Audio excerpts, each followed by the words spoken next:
Ya, terima kasih Anda masih bersama kami dalam program Toko Kita. Baik Prof, tadi sebelum jeda kita sempat membicarakan mengenai paham radikalisme dan juga khilafah.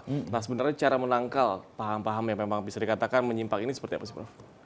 Pertama, saya kira kita memerlukan konsolidasi Islam wasatiyah itu melalui ormas-ormas kita, NU, Muhammadiyah, dan kemudian tidak hati-hati terhadap bahaya infiltrasi yang masuk ke dalam ormas-ormas kita. Bukan hanya NU dan Muhammadiyah, banyak lagi ya di berbagai daerah itu selalu ada ormas Islam. Yang kedua, saya kira kita harus menanamkan Islam wasatiyah itu melalui pendidikan, baik pendidikan Islam ya, madrasah, pesantren dan lain sebagainya, tapi juga pendidikan umum, terutama di tingkat SMA sampai perguruan tinggi, karena belakangan ini kan malah 7 perguruan tinggi top di Indonesia itu disebutkan terpapar radikalisme, ekstremisme. Nah, oleh karena itulah saya kira pimpinan perguruan tinggi juga harus memastikan bahwa kegiatan-kegiatan keislaman, kegiatan-kegiatan kemasjidan itu tidak menjadi ajang untuk penumbuhan radikalisme. Nah, tentu juga keluarga juga sangat penting. Jadi ayah ibu itu hendaknya selalu menyisipkan pesan-pesan mengenai Islam wasatiyah, Islam yang damai, Islam yang inklusif, ya, Islam yang toleran atas perbedaan, ya, perbedaan sesama Muslim, karena sering juga lebih sengit pertikaian itu sesama Muslim, intra-Islam gitu. Nah, ini yang harus diperbaiki, dan pada saat yang sama kaum muslimin secara keseluruhan Indonesia ini harus mengembangkan psychology of the winners, psikologi pemenang, jangan psychology of the losers, psikologi pecundang. Kalau udah apa-apa sedikit-sedikit mau mengambil yang di luar yang dia juga nggak paham sebetulnya, tapi kemudian jadi korban lah, korban. Kalau kita lihat mereka yang berangkat ke ISIS itu ada yang malah direktur misalnya di Batam, atau udah punya posisi yang baik, bahkan juga ada profesor doktor di perguruan tinggi negeri yang menyebarkan paham-paham yang aneh-aneh itu gitu ya. Jadi saya kira ini memang harus diusahakan secara terus-menerus, dan pada saat yang sama pemerintah harus juga lebih aktif, ya kan. Belum lama ini aja kan, berapa hari belakang ini ada isu 49 masjid, masjid BUMN. BUMN itu kan milik negara itu kan, tapi terpapar sama radikalisme.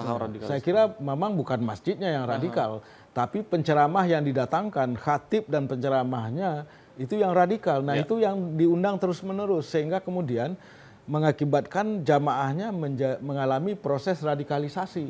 Nah, bayangkan kalau di Jakarta saja 49 masjid BUMN jamaahnya mengalami proses radikalisasi, itu kan berbahaya. Di sinilah saya kira pemerintah dalam hal ini Kementerian Agama itu harus lebih aktif, terutama Bimas Islam. Bimas itu bimbingan masyarakat Islam, supaya memberikan pelatihan memberikan sertifikasi bagi para khatib dan penceramah ini, mengenai substansinya, misalnya tidak mempertentangkan antara Islam dengan Pancasila. Nah, kalau kita lihat yang keras-keras itu kan menolak Pancasila. Betul. Nah, jadi di sini saya kira Kementerian Agama, Bimas Islam harus lebih aktif. Selain itu juga tentu katakanlah Dewan Masjid Indonesia juga harus lebih aktif, ya. Walaupun sudah berusaha, misalnya membuat naskah khutbah, misalnya khutbah yang wasatiyah itu sudah dilakukan.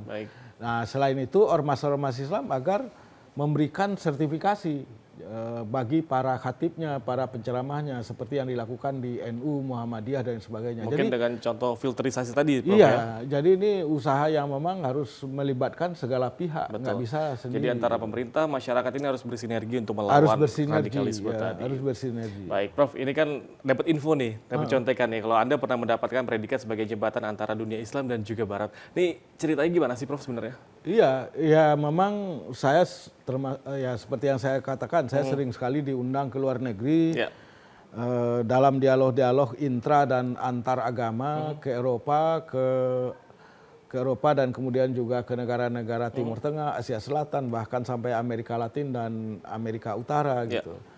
Nah, saya kemudian mendapat penghargaan dari Ratu Inggris, Ratu Elizabeth II, satu gelar kerajaan yang CBE. CBE itu singkatan dari Commander of the Most Excellent Order of British Empire. Wow, Itu CBE. Saya orang Indonesia yang pertama mendapatkan gelar itu, dan kemudian lebih tinggi dari David Beckham, ya kan? Berarti panggilannya Sir di sini ya, Sir ya? Jadi Sir Prof. Azra gitu ya? bulan Maret yang lalu saya diundang oleh House of Lords. Ya. Majelis Tinggi DPR Parlemen Inggris, sebuah konferensi di London, itu mereka manggil saya Sir, Profesor Sir. Profesor Sir juga gitu ya? Jadi the Profesor Sir juga ya? Iya, saya bilang, waduh, saya ini merasa nggak enak deh dipanggil Sir. Jadi di sini yang bangga nggak hanya Prof. Azra, cuman dan juga ini masyarakat Indonesia pun bangga ya, ada itu orang sering Indonesia. ditayangkan itu di TV mengenai orang-orang Indonesia yang pertama. Gitu. Nah, saya masuk juga di situ. Yang pertama dapat gelar CBE. Ada itu. Sering ditayangkan. Sering masuk TV ya, Prof. Azra ya. Termasuk masuk Jak TV juga di saat ini. Oke, baik. Jadi Prof. itulah orang non persemakmuran.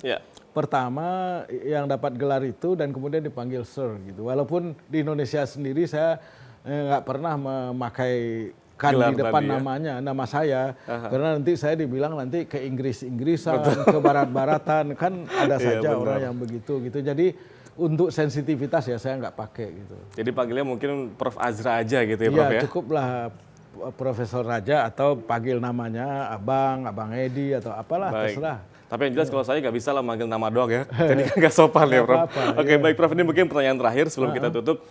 Harusnya Indonesia ini ataupun baik ya terhadap perdamaian di Timur Tengah itu seperti apa sih Prof pandangannya? Sebetulnya Indonesia ini cukup serius ya melakukan perdamaian. Indonesia menjadi leading role, menjadi pemain utama di depan misalnya dalam upaya perdamaian. Bayangkan dalam kecamuk perang bom gitu, Presiden Jokowi ke sana. Ya kan bulan Februari yang lalu. Kemudian disusul oleh Wapres Yusuf Kala juga ke Afghanistan, ke Kabul. Tidak ada pejabat setingkat presiden dan wakil presiden pernah ke Kabul gitu dalam keadaan seperti itu. Begitu dalam juga perang seperti itu, Prof. Palestina kan juga begitu. Indonesia itu paling gencar menolak misalnya pemindahan kedutaan Amerika dari Yerusalem dari Tel Aviv ke Yerusalem. Indonesia juga paling depan dalam penyelesaian konflik Myanmar, membantu orang-orang Rohingya, bikin rumah sakit di situ, bikin sekolah. Nah, jadi saya kira Indonesia sudah berusaha, tapi memang masih harus dimaksimalisasikan lagi, ditingkatkan lagi dengan melibatkan seluruh civil society yang ada di Indonesia, ormas-ormas Islam, kelompok-kelompok advokasi, itu perlu dilibatkan karena misalnya saja di Rohingya dan juga di Gaza, dana dari umat Islam itu digunakan untuk membangun rumah sakit. Jadi rumah sakit Indonesia di Gaza itu bukan dari APBN, tapi adalah dari filantropi Islam, dari dana zakat, infak, sedekah, dana umat.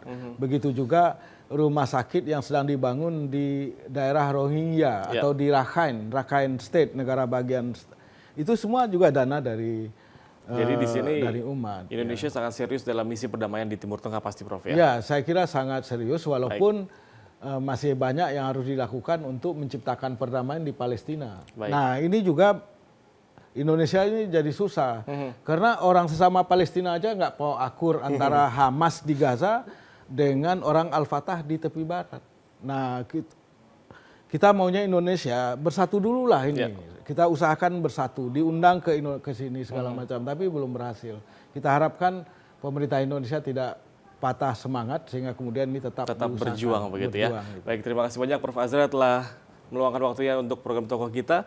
Dan akhir kata pemirsa, saya Raffi Fardani pamit undur diri. Wassalamualaikum warahmatullahi wabarakatuh. Waalaikumsalam warahmatullahi wabarakatuh. Terima kasih banyak Prof Azra. Ya, sama-sama. Terima kasih.